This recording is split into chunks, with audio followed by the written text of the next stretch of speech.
So last class we did quite a few. Basically, what we did was, first of all, how do we do? So if you have different kind of multi operations inside the same expression, what is the order of the operations? So basically, you do parentheses first, and then division and multiplication next, and then plus and minus, so-called the PEMDAS order. And then we talked about so if I give you a formula like this, okay, so then how do you program it to write the expression? So like 2a over 3b, and then we should do 2 multiplied by a, and then divide by 3b, 3 times b inside the parentheses, because that way it would become 2a divided by 3b. If it's just simply 2 multiplied by a divided by 3 and then times b, then the result is just totally wrong. Okay, we'll talk about that.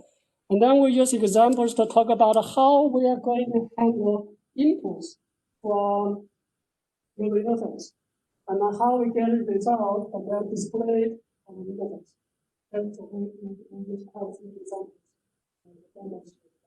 And today we are going to see a few more examples. If we can finish all of them, we can discuss all. Look at examples.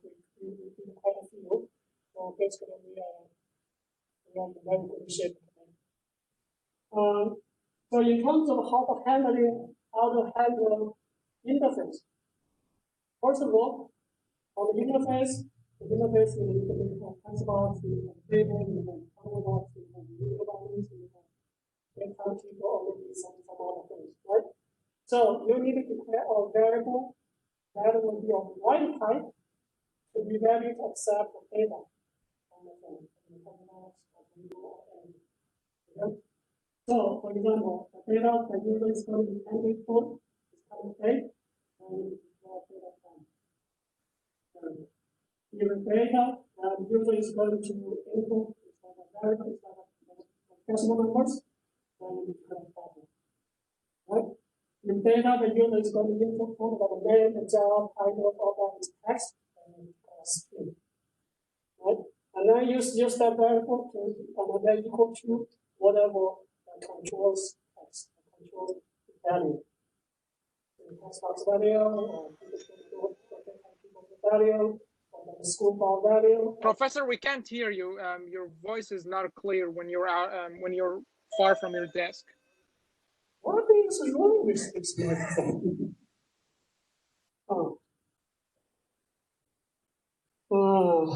It's because the battery running out. The battery is not half of battery. Let me do this. Let me change to this. We can hear you fine now when you're close to your desk. Close to my desk. Makes sense? Okay, let me do this. Let me see how that is done.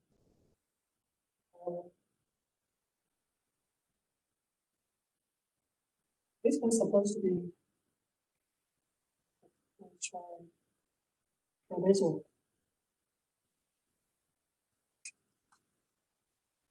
And then I have to change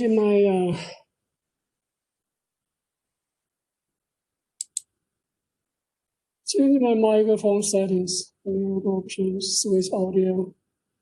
And where is that? Let me start sharing first. So let's go to audio video, speaker microphone. So now let me change to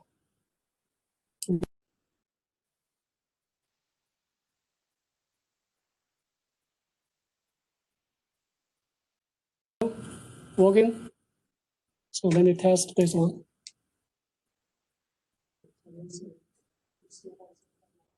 Are you hearing me now, everyone? Can you hear me? Can you hear me well? No? What is going on? It's okay, right? Looks like it's responsive. Can you hear me, everyone? Now, yes. Yes or no? Yes. You can hear Yes. me? Yes. What is wrong with this microphone? Okay, so let me go back to sharing again. Okay, so we talk about how to accept, how to receive value on the form. So basically, we declare a variable of the right type. Okay, that's very important. And then if value a user input does not match what you're trying to get, like a data time, a user input some kind of text, then you need the conversion, right? And then after you put value into variables, then you're ready to do calculations. Okay? So then basically, modification, whatever, will be handled with the variables. And after the variables are handled and calculated, then we're going to output the result to the full model. So in that case, you do this opposite. You will say 20 bucks per text equals to whatever value. Okay? Or some kind of data time people of value equals to some kind of value. Okay? So you're just in that case, you put variables on the right hand side and then your controls on the left hand side to sort of changing values in the form and the limits. Okay, so basically those are the three things we emphasize through all these programs. So what we're going to do next is so we did number 5, check to create a program to test whether today is your birthday or not. We did that, right? Then next time, there's number 6. Let's do this quickly. So basically say we want to create a program to check the time of the day and speak. Good morning, good afternoon, or good evening. So to tell whether it's morning or afternoon, we need to get a kind of time, right? Right? You need to get a kind of time. So you need to get a variable for the kind of time. You know how to do that, right? Okay, so let's just do, let's open up the same form we did last class.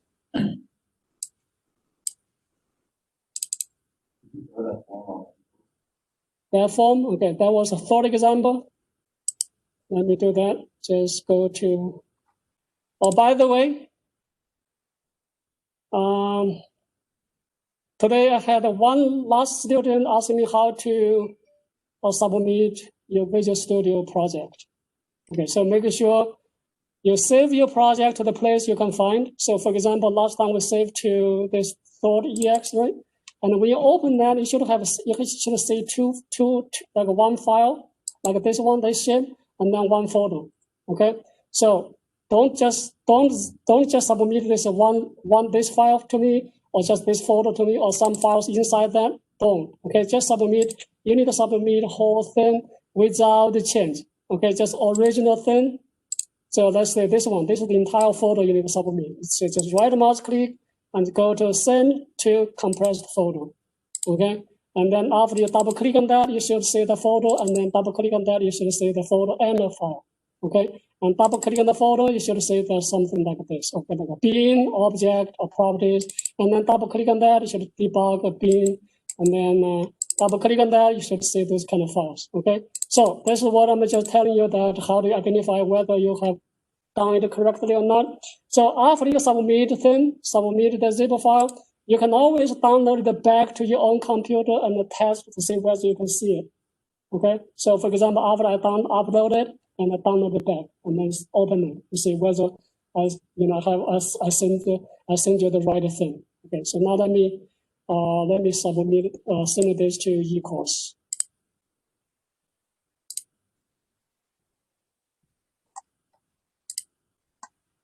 Okay.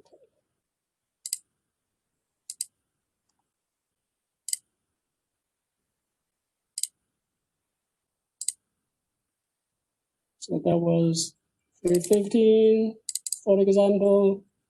That was 4 example. Okay, everybody's received the email and then you should download if you don't have one, okay? Otherwise, just open up the same thing we did last class. Open.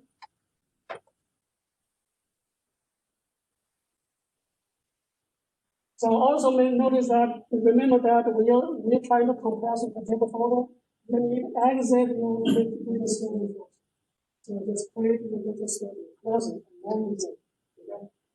But your Visual Studio is open, and it is it, that may not get relevant.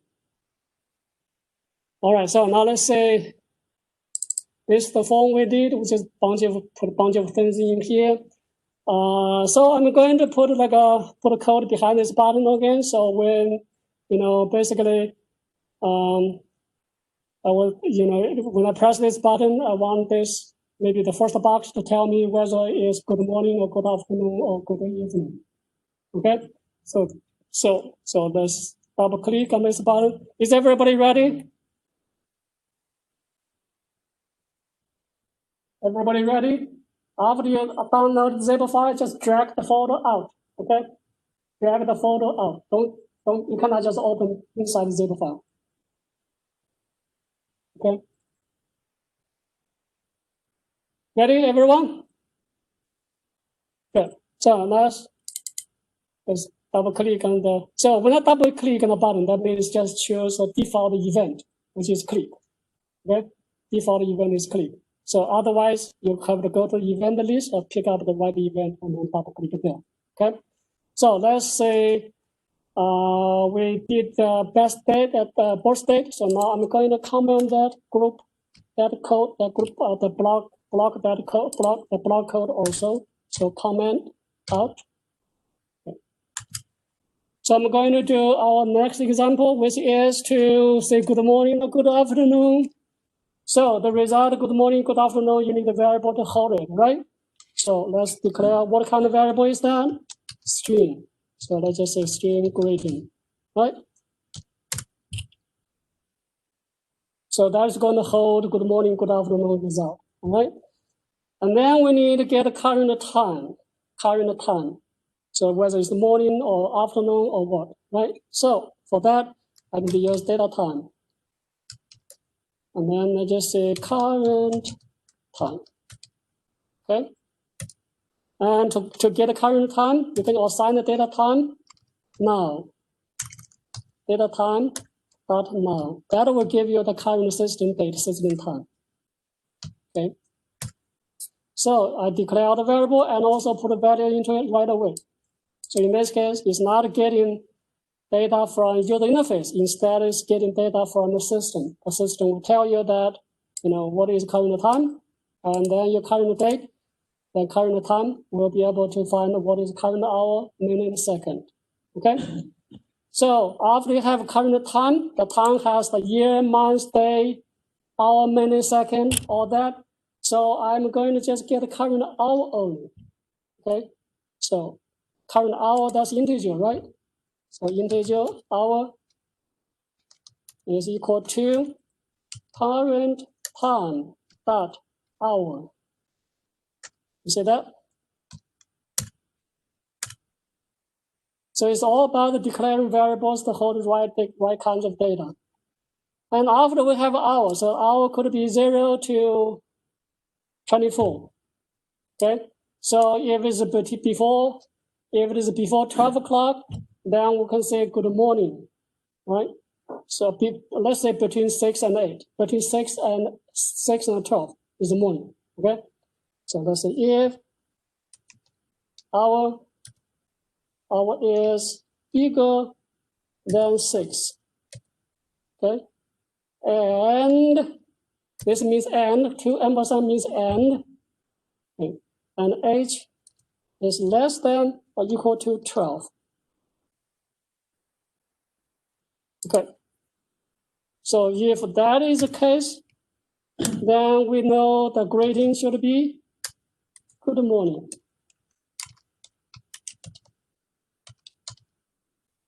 Let's even put an exclamation mark in here. Okay.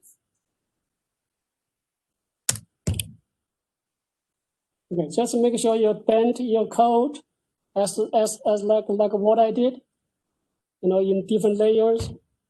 So that way, if there's any errors, you can just easily spot the errors. Okay. So that is the morning case. Now else if.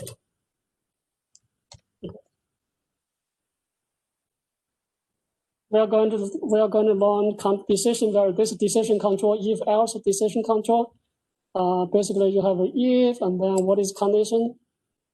And if this condition is true, then this is going to be grading. Else if we do the same thing, if LH is greater than 12 and hour is less than 18, less than or equal to 18, less than or equal to, so basically just both cases. Then we say good afternoon. So then greeting is equal to good afternoon. Okay.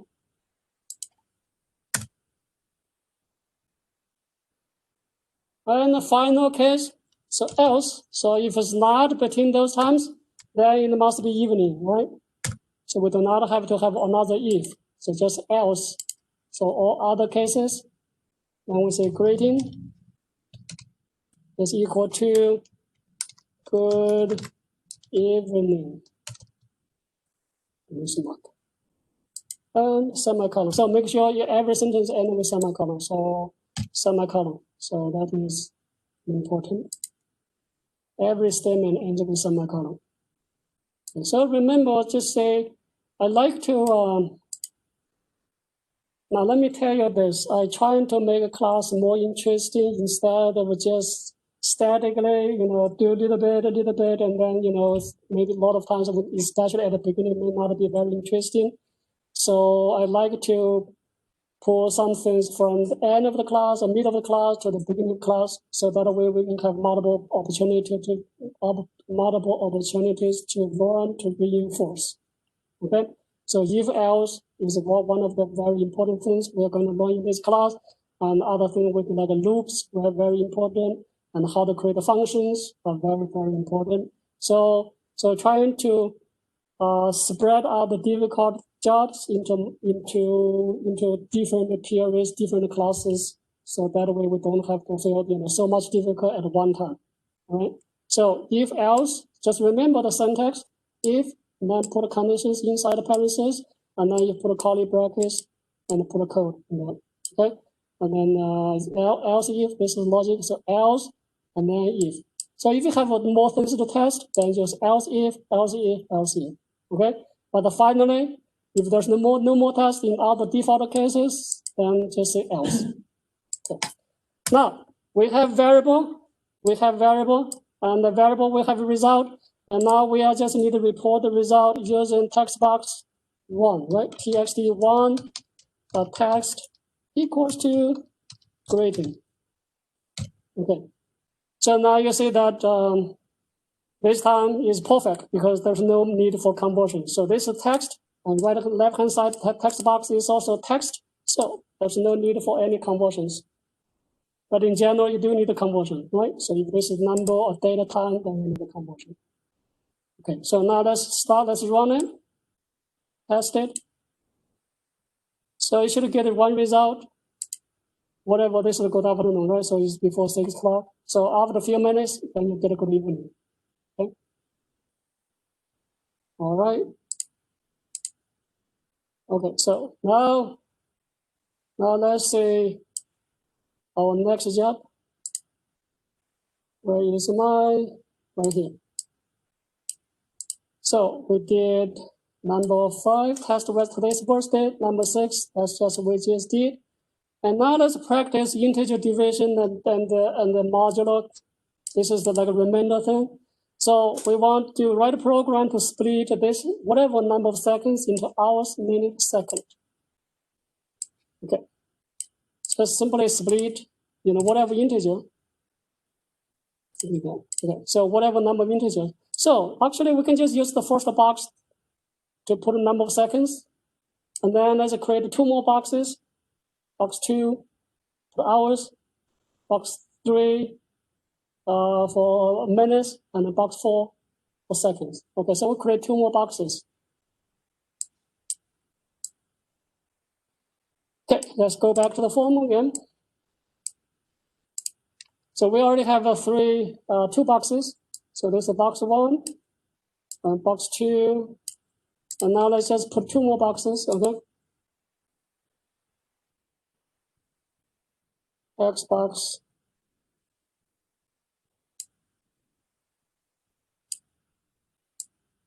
So let's say this is a box 3, txt3. txt text 3. Okay. And let's put 1 more.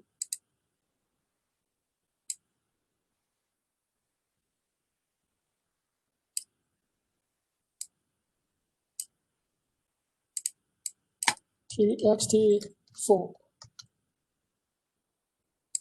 Okay.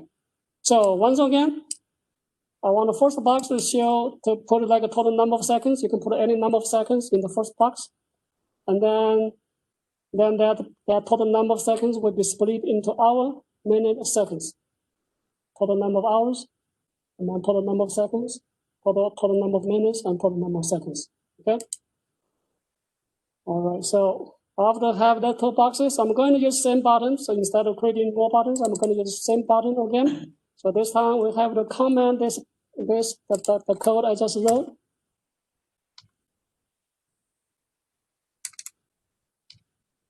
Okay.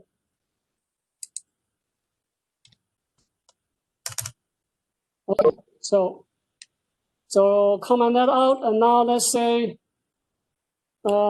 how we do it. Okay, so the question was to split whatever integer from the first box.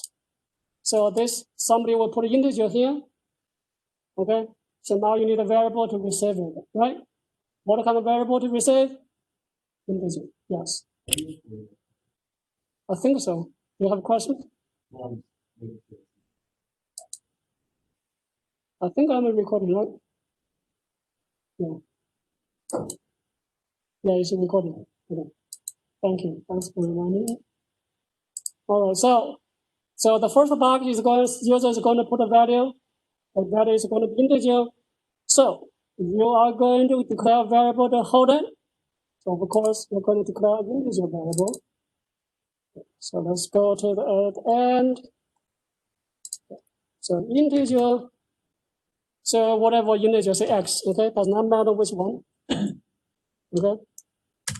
Thanks. And now you're going to receive that from text box. So txt1.text. Okay. And then of course you need a conversion. So do convert to integer. So when you do integer, there are 3 versions. 42 is default one. Okay. So we have a variable which has a value coming from the text box. So now just imagine the x could be any integers like 15 or 3,500, whatever values, okay? So now I'm trying to get from that total number of seconds, trying to get hours. How do I get hours? So we need to get hours, get minutes, to seconds. So we need to declare 3 variables first, okay? So integer hour, minute, and seconds. So declare 3 variables, all integers, right? All whole numbers. There's no decimal place, right? So how do I get from total number of seconds to get total number of hours? That's easy, right? Just divide by 4,600. Each hour is 4,600 seconds, right? 4,600 seconds. So let's just say hour equal to x divided by 3,600. So remember when you do that, this is whole number division. X is whole number, this is the whole number. So whole number divided by whole number, you get only the quotient only. So for example, if you have like a 5,000, x is 5,000, divided by 4,600, the quotient is just 1. right? Because the rest will be remainder. Make sense? So then that is the whole number of hours, right? So in 5,000 seconds, you just have 1 hour, right? And then the rest will be minutes and seconds. Okay? All right, so this is done. This is done, so we get an hour. Now we need to get a number of get a number of minutes. So after the whole number of seconds divided by 4,600, you get the remainder. The remainder part, you're going to get minutes. So suppose you have 5,000 seconds divided by 4,600. The whole quotient is 1. The remainder is going to be 1,400, right? Make sense? So you need to get from that 1,400 to get a number of minutes, right? So how to get a number of minutes? Divided by 60. So first of all, we need to get a number of seconds, okay? Remainder. After that, we get a remainder. So what variable we should use for variables? So let's just be simple. Let's just say that is remainder, okay? Just say remainder. Declare that. And then remainder is going to be equal to x percentage sine 4,600. So that's the remainder part. So whatever original x now divided by 4,600, and then the remainder is going to be whatever 1,400. Okay, so if x is 5,000, so we get a remainder. Now with the remainder, I can get a minutes. Minutes will be equal to minute, right? Minutes or minute? Minute equals to, is a minute? Okay, equals to remainder and divided by 60. So if you have like a 1,400 divided by 60, and what is the whole quotient? 20, right? So 1,400 divided by 60, so that the quotient should be 20. That means you have 20 minutes. 20 minutes. And then the rest will be just seconds. So now seconds will be equal to the remainder of that remainder percentage sine 60. Okay, so I'm going to pause for a second to say whether this calculation makes sense to you. So you can just imagine some kind of like a integer number, okay? And say whether this is what you're supposed to do. So you have 100 seconds. Just imagine you have 5,000. Then you first divide by 4,600. You get a number of hours. You don't have much amount of right? Okay, so this is just 1 hour. After that 1 hour, then you get the remainder part. The remainder part is going to be 1,400 seconds, right? And then you use 1,400 seconds, you find how many minutes. Each minute of 60 seconds, so divide by 60, right? And then you get whatever 20 minutes. And then the rest, everything else will be seconds. Make sense? So I declare a variable in the middle, just I realized that somehow you need to get the remainder, use a variable to code it. So that happens. So initially you thought you need this variable, that variable, but then you need a formula. Okay? Don't try to optimize. So there are ways to save number of variables, but for beginners, don't worry about that. Just make sure that you understand the logic. This is more important than trying to optimize and not using so much memory or trying to run your code as fast as you can. Okay? That's make sure you get the logic. All right? So after we have all this variable, the result, minute, hour, second, so our next job is simply just report it in the text box. So that would be easy one here. So txt2 text is equal to hour. Okay. You need a conversion. txt3 text equals to minute. And txt4 text equals to second. So I should do the conversion without looking at my code, right? So all these are integers.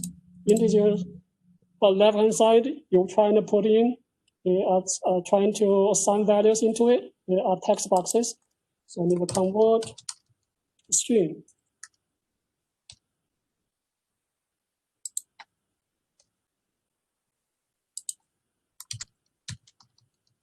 String.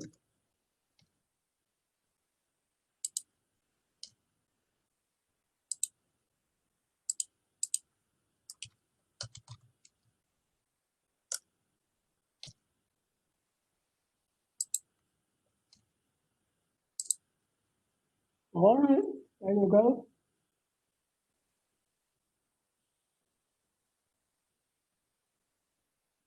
Any questions? Anybody online have questions? So if I give you something similar, say ask you to say I will give you for the number of pennies. For the number of pennies. 5,000 pennies. Okay, can you find out what is for the number of dollars?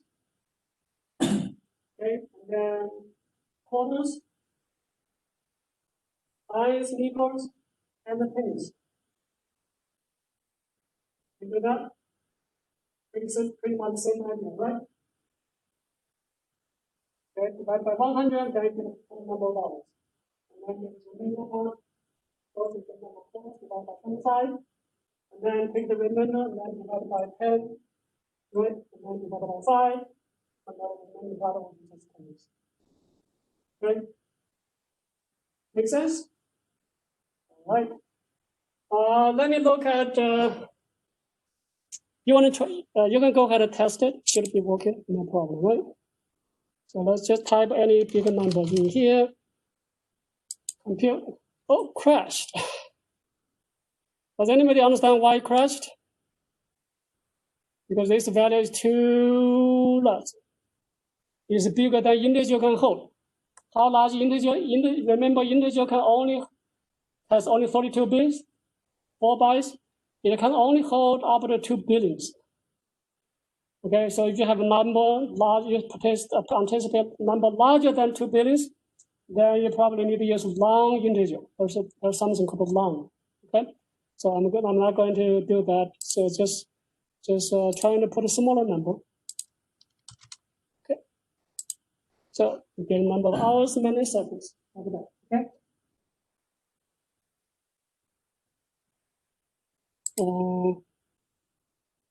Computers actually very stupid. It's stupid machine. Trying to represent anything using 0, 1. You know, very limited. So also say if you have only 32 bits, then basically it's just 42 bits. So that's the maximum you can get. So for all other cases, you have to find a way to extend it. Try to get people both this, or you try to use approximations. Okay? So this is a simple example. Another example will probably work with this. So suppose I want to do factorial. Factorial, for example, 5 factorial is 5 times 4 times 3 times 2 times 1, right? And then you have 20 factorial, or 20 times 19 times 18, all the way to 1, right? But if you try to get like factorial 50, it will be out of luck. The computer cannot comprehend the numbers. 50 factorial is too large. Okay, so in those cases, you have to use a so-called approximation. Okay, and in computer science or some mathematical program, we have a special course called approximation. Approximate calculation. Okay, and that's the always this kind of science study. So anyway, let me look at my schedule. So whether we finish everything. Okay. Swap 2 values in the text box. And then suppose 2 boxes respectively int, integer, and a double, write a program to swap the values. Let's just do, what time is it? This class is until what time? 6:30. I think we have time. So let's do that. let's just say we have two text boxes, and I want to swap these two values. Okay. So I will do just B. Okay. A is easy, so just do B. Make sense? Suppose you have two text boxes, and these two text boxes respectively have integer and also double. Okay, so let's say first box is integer, second box is double, and then we're trying to press a button, then one of these two boxes value to swap, to switch around. Make sense? Okay, so let's say how can we do that, all right? So I'm going to use the same form here. So I'm going to use the first two boxes to do that. So box one shows means for integer, to hold integer. Second box will be like for double, okay? And then we're trying to press the button to swap, okay? So then this case we do not need this box, we do not need this box. So put this away. Okay. So also I need to comment all this code out. Also to here. Okay. Well, just tell you that when you do your exams, your code, if you're lucky, you get everything correct, your code will run. But what if your code does not run? But your some code you're sure that you will be right. They'll be right, but some code. Test of the university's indoor emergency notification system. In the event of an emergency, the system will be used to communicate important information. Wow. This is the monthly test of the university's indoor emergency notification system. In the event of an emergency, the system will be used to communicate important information.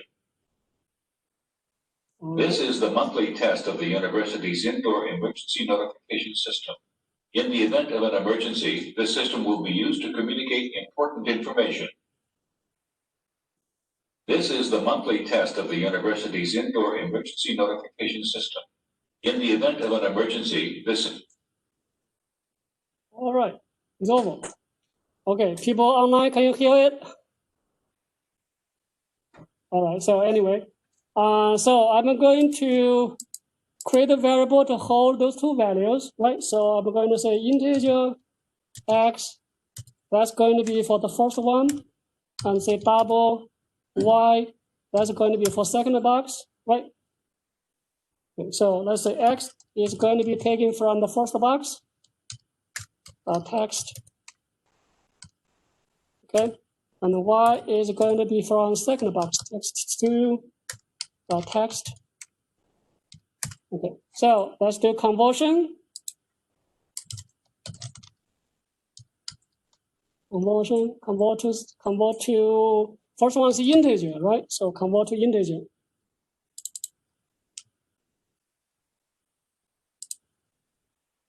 And the second one is for double, so convert to double.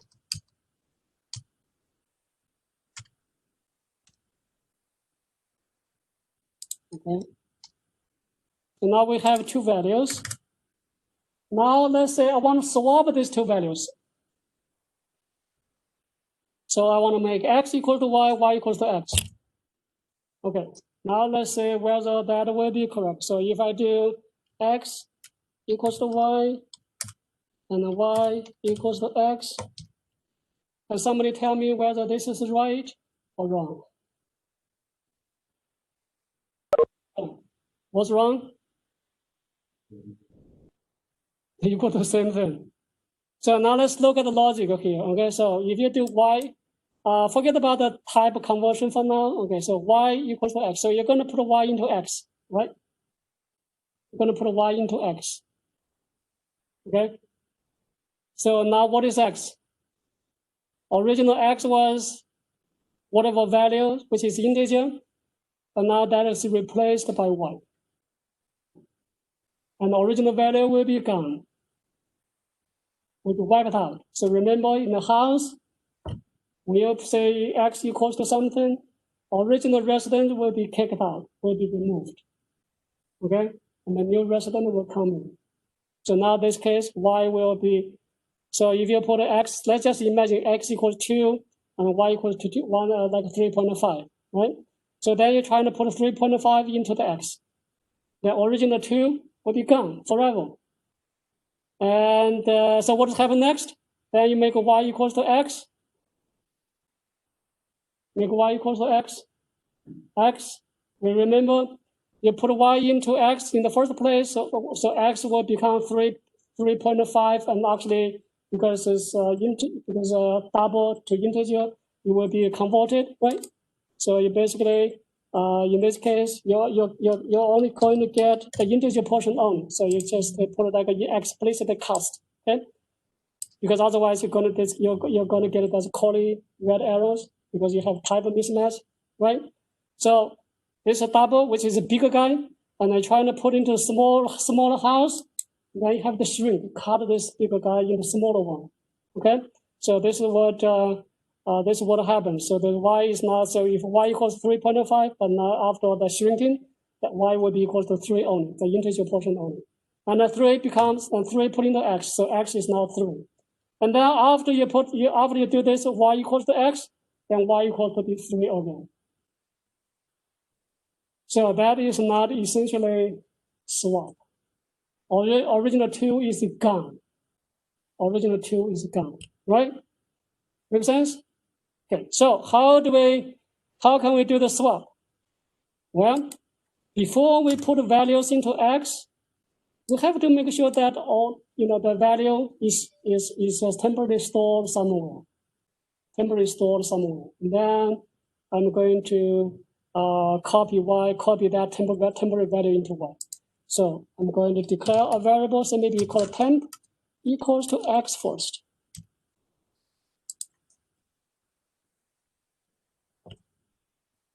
And then you can safely replace x. Because your temporary value, all the value is still kept in the temp is in this variable, in temp is temporary variable. And finally, you can just make y equals to temp. And then this will achieve the swap, will be swapping. This will be swapped, okay? And then finally, let's just say txt1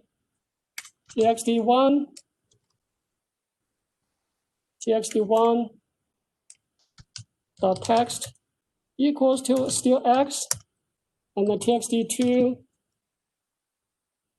dot text will be still equals to y, but then they are swapped, okay? Because this xy content has been swapped. So now do the conversion, convert to string this time.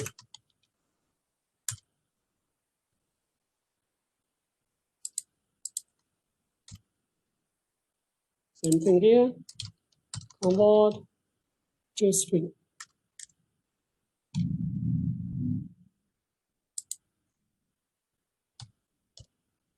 Okay.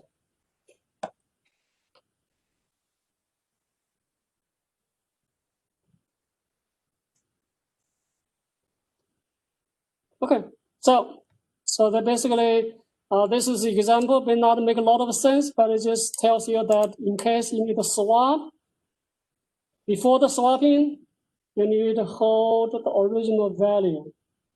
Make sure the original value was not lost. Okay, so that's why I declare a variable called temp to hold original x. And now I can replace x by something new, and then y equals to whatever the original x value. Okay, so that everything else will be simply just receive value from the form or report the value to the form. So basically the same idea. We are practicing many times. I hope by this time everybody is comfortable with this basic skill. Okay, now we have like 20 minutes left. In the last 20 minutes, I want to do a meaningful project.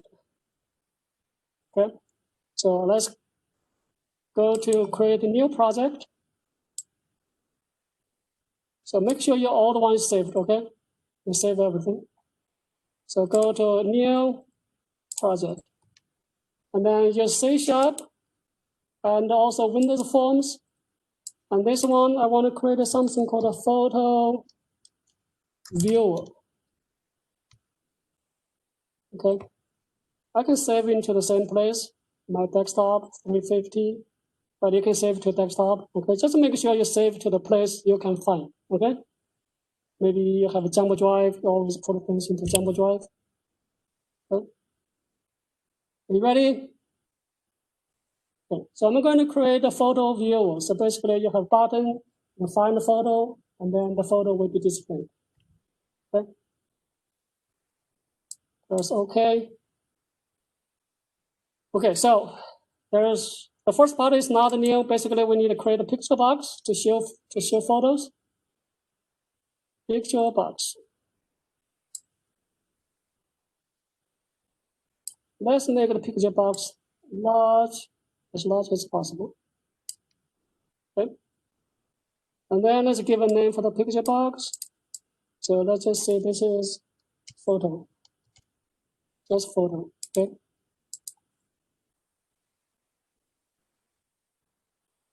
All right. Next, I'm going to have a button for you to find your picture. So go to toolbox, create a button.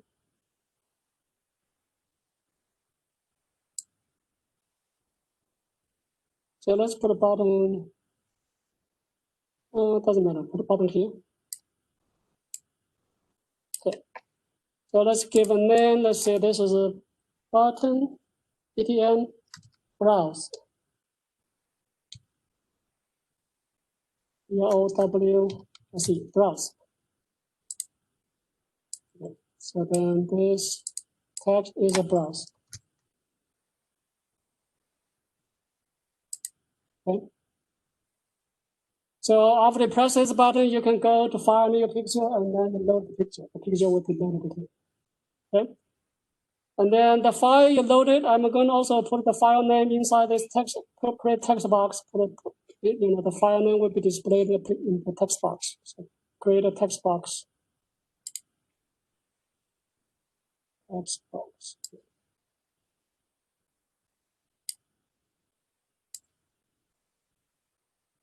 Okay.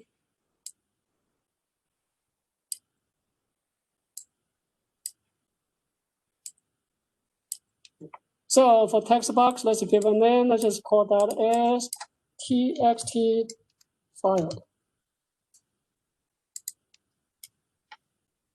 Okay. And now we have everything ready. So we are ready. Basically, just say when I press this button, and then I'm going to create like a Windows Explorer to find my file. Okay, and then the file after selected, the picture will be displayed in here, in the picture box. Does it make sense, everyone? People online? Any questions? Okay, no questions? No. So the button is of course for click. So I'm going to just simply double click and trying to put a code in here. Okay. So remember this location, I'm going to put a code in here. Okay. So first thing we want to do is probably we want to create like a canvas, right? Graphics, canvas equals to, that was photo, the picture box, photo dot create a graphics. Okay. And then I just make sure the canvas is clean first. The canvas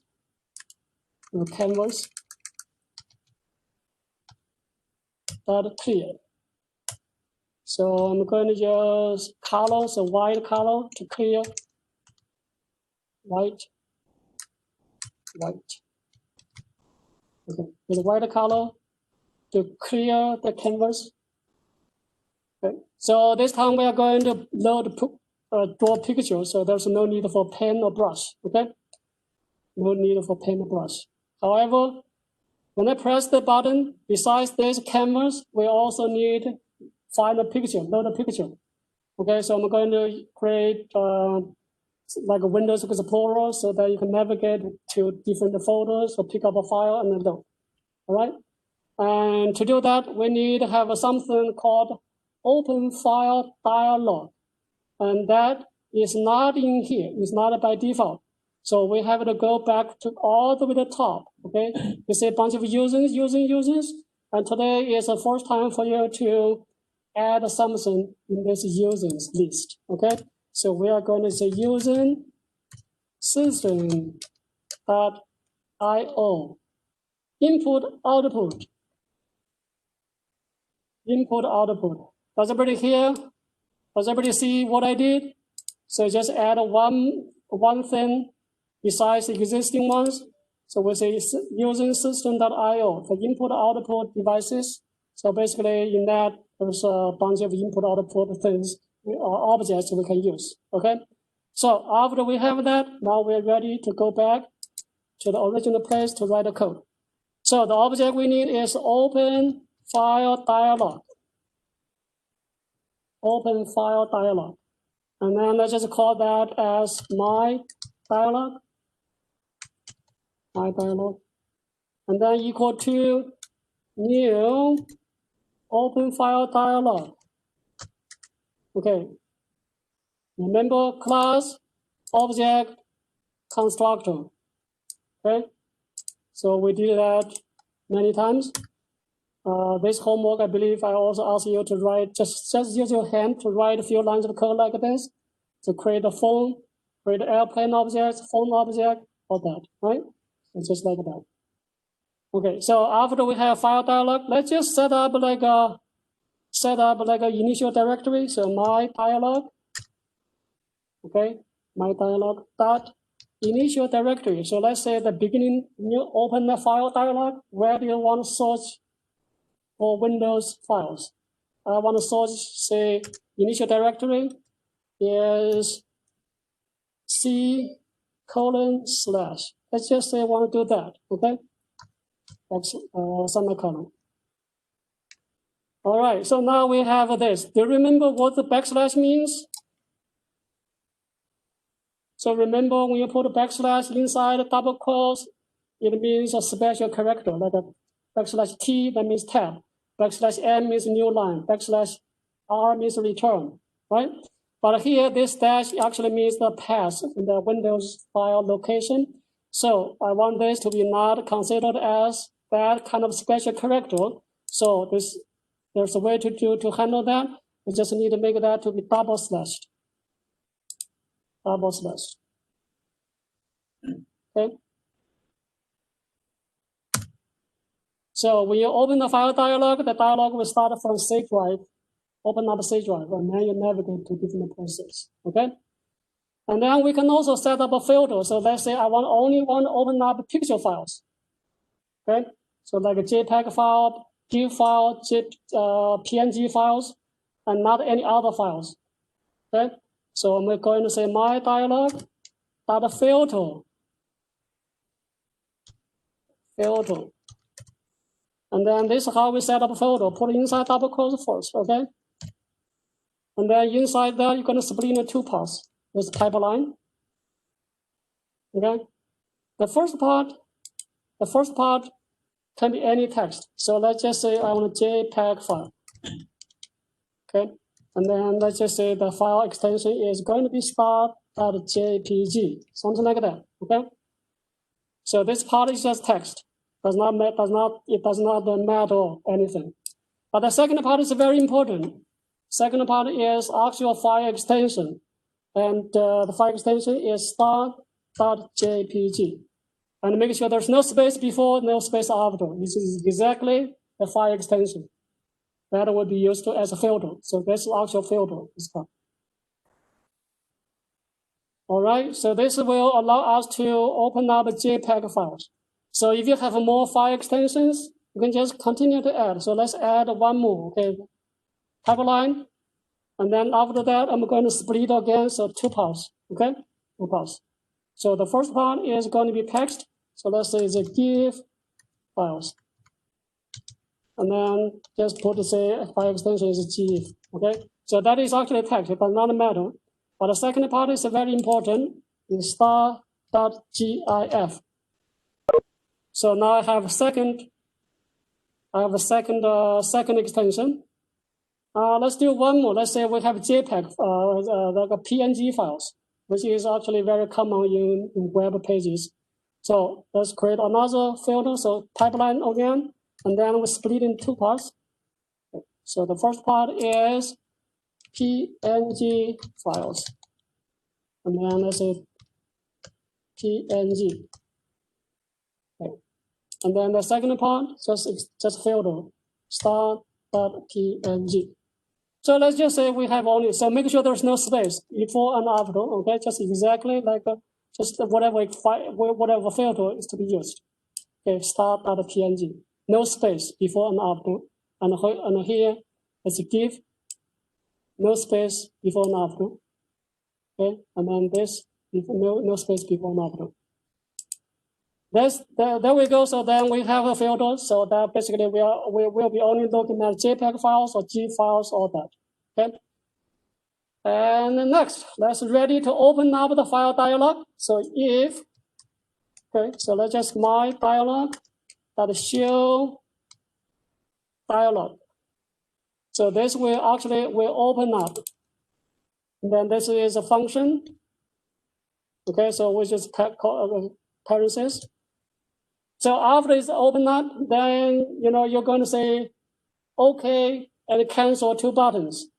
So if you use a select file and press OK, then you process it. If it's canceled, you do nothing. Okay, so I would say if this user say result dialog result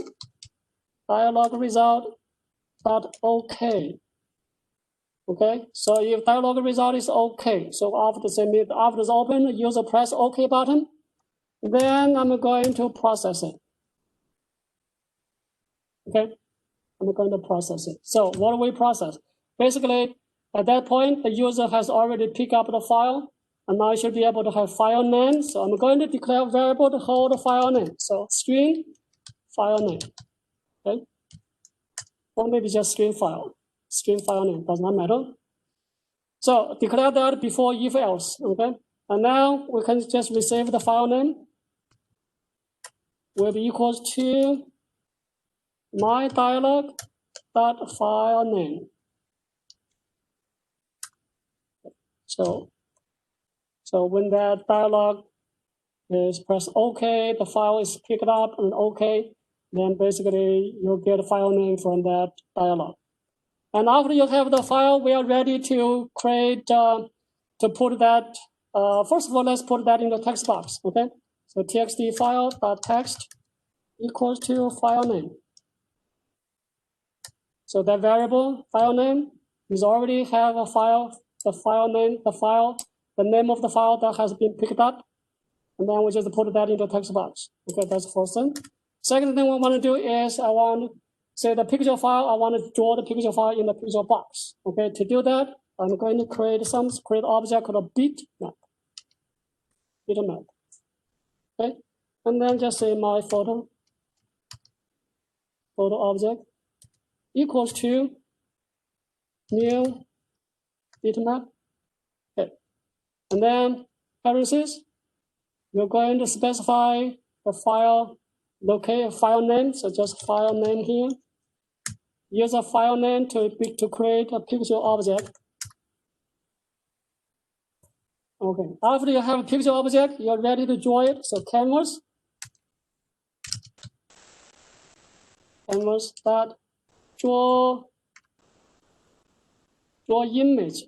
Last one. Okay, draw image. Let's say the image, I'm going to draw my photo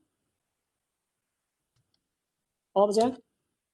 So that is a bitmap object. And draw that.